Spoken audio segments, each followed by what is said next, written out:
Shalom Bapak Ibu serta saudara-saudara yang terkasih di dalam Tuhan. Bersyukur kita mampu melalui tahun 2021 dengan penyertaan Tuhan. Suka dan duka silih berganti, ada keberhasilan, ada juga kegagalan. Semua itu Tuhan izinkan terjadi untuk mendatangkan kebaikan bagi hidup kita. Kita yang sudah merasakan kasih Tuhan, mari bersama-sama dengan iman percaya kita mau katakan Allah itu baik.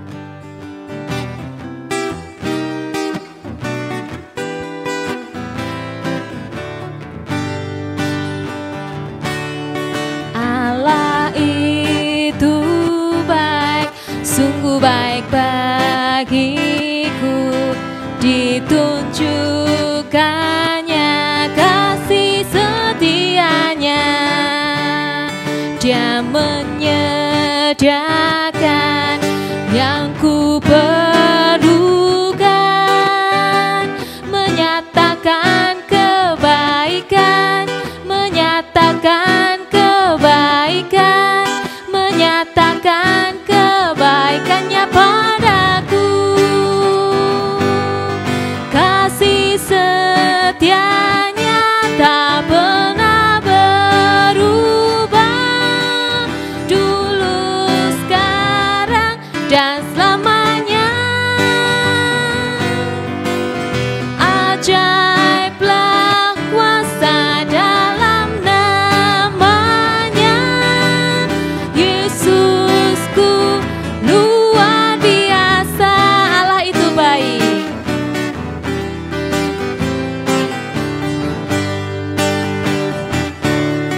Allah itu baik, sungguh baik bagiku, ditunjukkannya kasih setianya. Dia menyediakan yang ku perlukan, menyatakan kebaikan, menyatakan kebaikan, menyatakan kebaikannya padaku. Kasih setianya tak pernah berubah, dulu, sekarang, dan selamanya. Ajaiblah kuasa dalam namanya, Yesusku luar biasa. Kasih setianya tak pernah berubah, dulu, sekarang, dan selamanya. Ajaiblah kuasa dalam namanya, Yesusku luar biasa.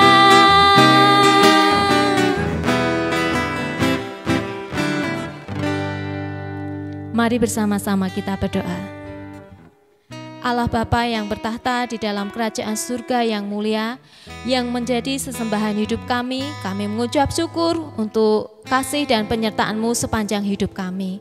Dan biarlah di tahun 2022 ini kami boleh mengawalinya dengan sukacita dan terus berpengharapan di dalam Engkau.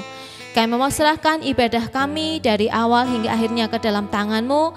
Mari ya Bapa, Engkau yang jamah kami satu persatu, Engkau yang layakkan kami sehingga kami boleh merasakan kasih dan hadirat-Mu. Terima kasih ya Bapa, di dalam nama Tuhan Yesus doa ini kami panjatkan. Amin.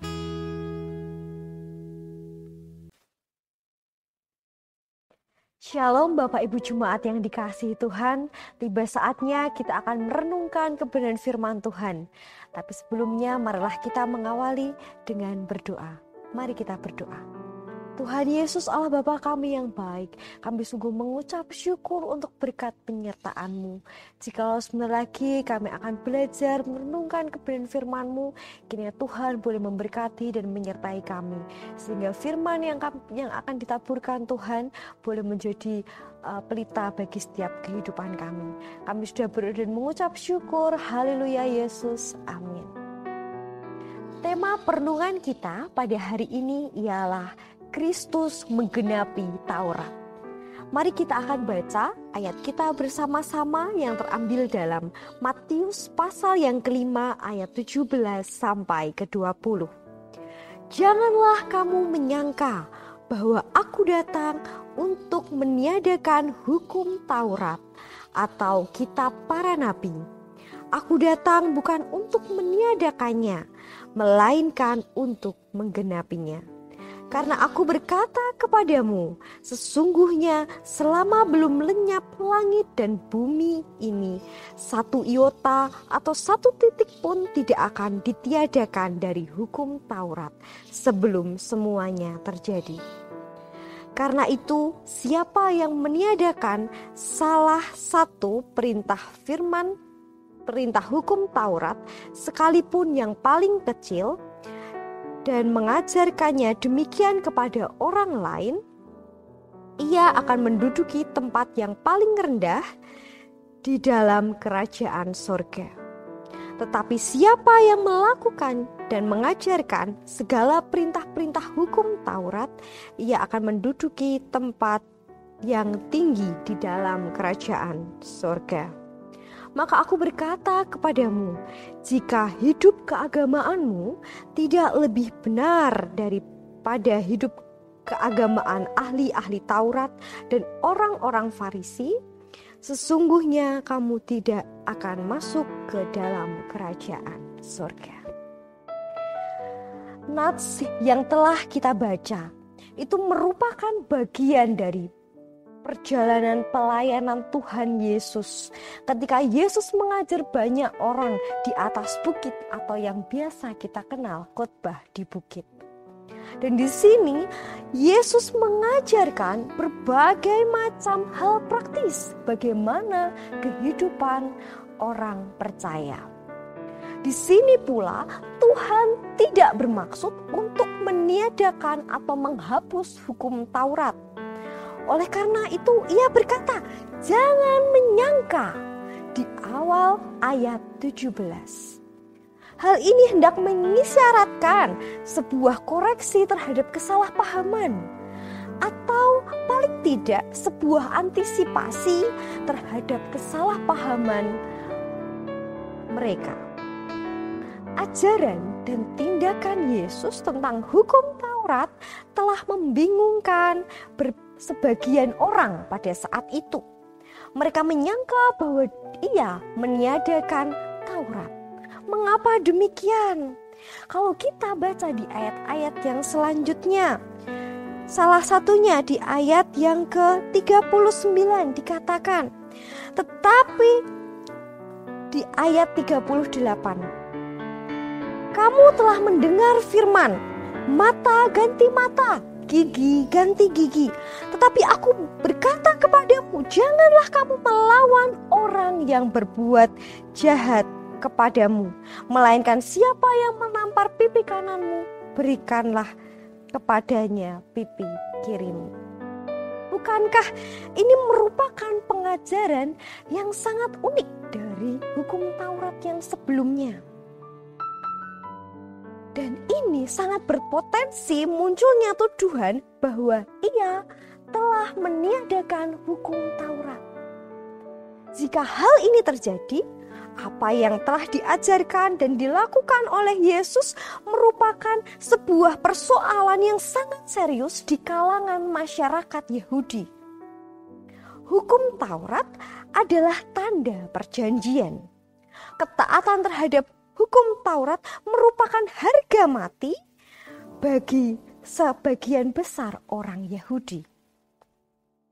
Sebelum kita melangkah lebih jauh, sebaiknya kita menggarisbawahi terlebih dahulu bahwa isu yang lebih tepat berkaitan dengan Matius pasal 5 ayat 17 sampai 20 bukan terbatas pada hukum Taurat itu sendiri, melainkan seluruh kitab suci orang Yahudi.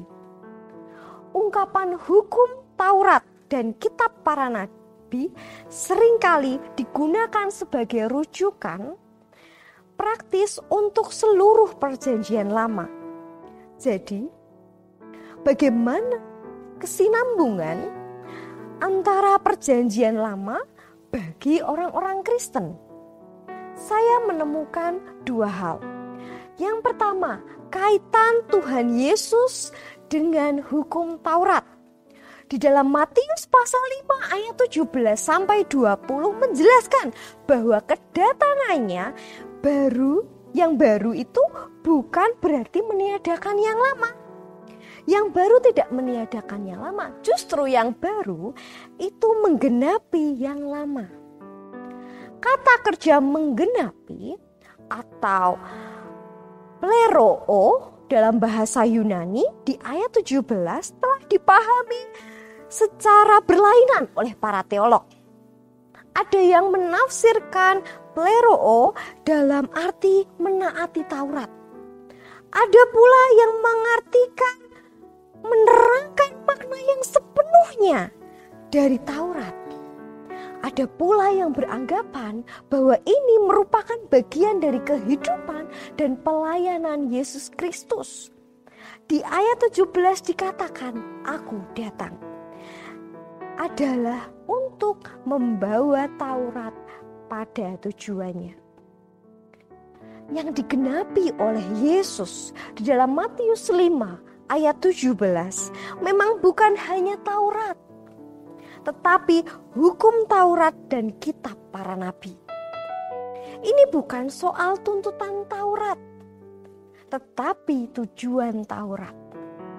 Ini bukan tentang aturan para nabi, melainkan nubuatan Mesias yang mereka sampaikan. Melalui inkarnasinya, Yesus menuntaskan tujuan kitab suci. Apa yang sudah direncanakan Allah dan dinyatakan melalui kitab suci, direalisasikan melalui pelayanan Yesus. Sang Mesias datang untuk menggenapkan seluruh kehendak Allah. Taurat menunjukkan keberdosaan manusia. Manusia tidak berdaya dalam menaati Taurat. Penggunaan dosa, pengungkapan dosa melalui Taurat ini merupakan persiapan supaya mereka memahami benar melalui Allah di dalam Kristus Yesus. Jika tidak ada seorang pun yang dapat dibenarkan karena melakukan Taurat, masih adakah harapan bagi setiap umat manusia? Puji Tuhan, ketidakberdayaan manusia tidak selalu identik dengan ketiadaan harapan. Melalui para nabi Allah berkali-kali menjanjikan kedatangan Mesias. Dialah yang akan memberikan harapan bagi setiap orang yang berdosa, sebab dialah yang menggenapi Taurat. Hal yang kedua, berkaitan dengan orang Kristen dan hukum Taurat. Pertama, kita harus memegang erat, mengajarkan dan melakukan seluruh perintah firman Allah.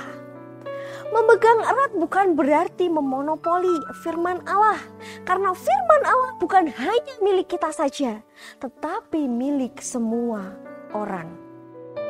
Setiap kita dipanggil untuk mengajarkan, baik dalam situasi formal saat di gereja maupun di sekolah, atau maupun non formal melalui kehidupan kita sehari-hari.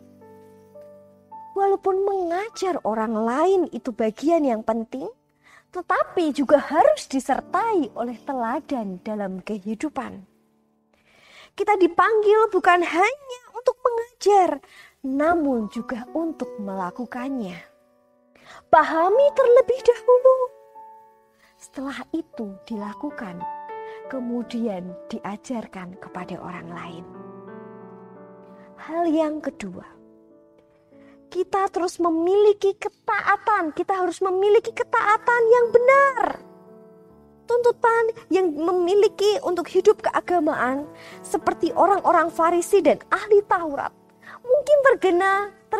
terkesan mustahil untuk bisa dicapai atau untuk dikerjakan. Bagi pemuka agama Yahudi, itu begitu bersemangat dan detail saat memelihara dan mengejawantahkan Taurat. Bahkan hal-hal yang terkecil sekalipun tidak lepas dari perhatian mereka. Bagaimana mungkin kita, para pengikut-pengikut Kristus, dapat melebihi mereka?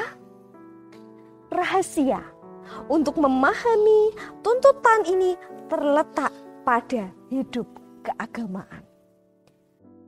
Dalam teks Yunani, kata ini secara harafiah itu berarti kebenaran. Matius 3 ayat 15 menjelaskan bahwa kebenaran ini berasal dari pelayanan Kristus. Yesus berkata kepada Yohanes Pembaptis, biarlah hal itu terjadi, karena demikian sepatutnya kita menggenapkan seluruh kehendak Allah. Ungkapnya, seluruh kehendak Allah. Dalam teks Yunani adalah seluruh kebenaran. Baptisan Yesus bukan karena tuntutan Taurat. Baptisannya adalah wujud ketaatannya pada rencana keselamatan Allah Bapa yang ada di surga. Pada saat Yesus memerintahkan para muridnya atau bahkan para pengikut-pengikutnya untuk memiliki kebenaran di atas kebenaran orang Farisi dan para ahli Taurat, Ia sedang memaksudkan kebenaran yang khusus. Kebenaran yang bagaimana? Kebenaran yang muncul dari karya Kristus yang menggenapi tujuan Taurat dan kitab para nabi. Jadi kita menaati perintah Allah itu bukan karena sebagai syarat supaya kita diselamatkan. Ketaatan kita itu merupakan ekspresi iman dan ungkapan syukur kita atas karya keselamatan yang dituntaskan oleh Kristus. Dia adalah sumber keselamatan bagi kita. Selamat mengerjakan dan mengabarkan firman Tuhan dengan memberikan teladan iman dalam kehidupan sehari-hari. Amin. Tuhan Yesus memberkati. Bapak, Ibu, Saudara, di dalam menjalani hidup ini tidaklah mudah. Ada kerikil-kerikil, bahkan batu-batu yang senantiasa menghalangi hidup kita. Tetapi ada juga jalan yang kita lalui semulus jalan tol.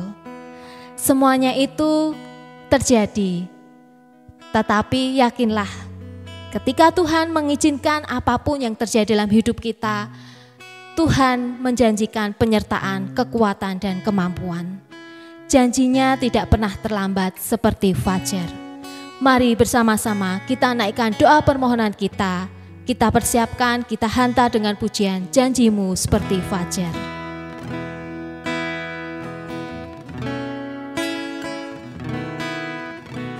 Ketika ku hadapi kehidupan ini, jalan mana yang harus ku pilih? Ku tahu ku tak mampu, ku tahu ku tak sanggup.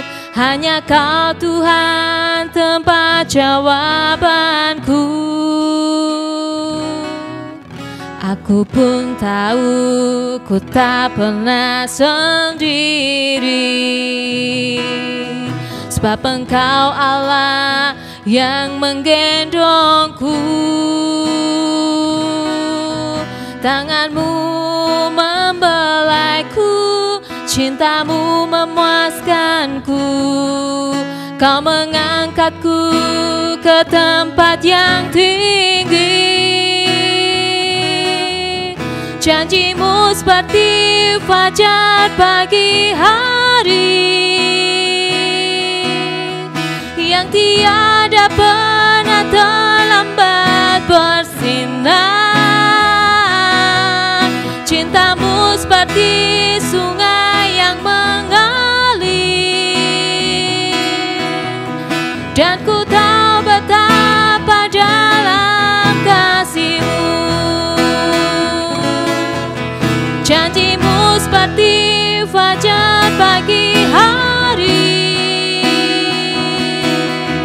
yang tiada pernah terlambat bersinar. Cinta-Mu seperti sungai yang mengalir, dan ku tahu betapa dalam kasih-Mu.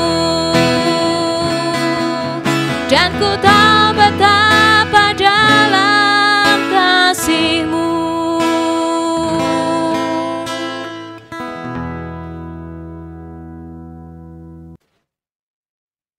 Mari kita berdoa. Tuhan Yesus Allah yang baik, kembali lagi kami mau datang ke hadirat-Mu Tuhan. Kami mau membawa setiap pergumulan demi pergumulan yang saat ini kami hadapi. Kami mau berdoa untuk bangsa Indonesia, kami mau berdoa untuk kota Salatiga. Kiranya Tuhan boleh terus memberkati bangsa dan kota kami Tuhan. Kiranya juga Tuhan boleh memberkati untuk setiap program-program pemerintah yang akan diadakan maupun yang sedang diadakan. Kiranya semuanya hanya untuk kemuliaan nama-Mu dan untuk kebaikan seluruh bangsa Indonesia ini Tuhan. Dan kami juga tak lupa berdoa, kami mau berdoa untuk gereja kami GKMI Salatiga. Kiranya Tuhan boleh terus memberkati gereja kami, Tuhan boleh memberkati setiap jemaat-jemaat yang ada di dalamnya. Tuhan boleh memberkati untuk setiap komunitas-komunitas kecil, baik krayon maupun komisi. Kiranya kami pun boleh terus bertumbuh di dalam Engkau. Kami juga mau berdoa Tuhan untuk setiap jemaat-Mu yang saat ini sedang sakit. Kiranya Tuhan yang boleh memberikan kesembuhan dan pemulihan hanya di dalam nama Tuhan Yesus. Kami juga mau berdoa Tuhan untuk rakor yang akan diadakan besok hari Jumat dan hari Sabtu Tuhan. Kiranya Tuhan boleh memberkati, Tuhan boleh menyertai setiap utusan demi utusan, rayon komisi maupun yayasan dan juga majelis. Kiranya Tuhan boleh membuat kami dapat memberikan yang terbaik. Tuhan boleh melingkupi setiap hasil-hasil program-program yang akan disampaikan sehingga semuanya kembali lagi untuk kemuliaan nama-Mu Tuhan. Dan kami mau serahkan seluruhnya dalam tangan kasih-Mu. Kami sudah berada mengucap syukur. Haleluya Yesus. Amin.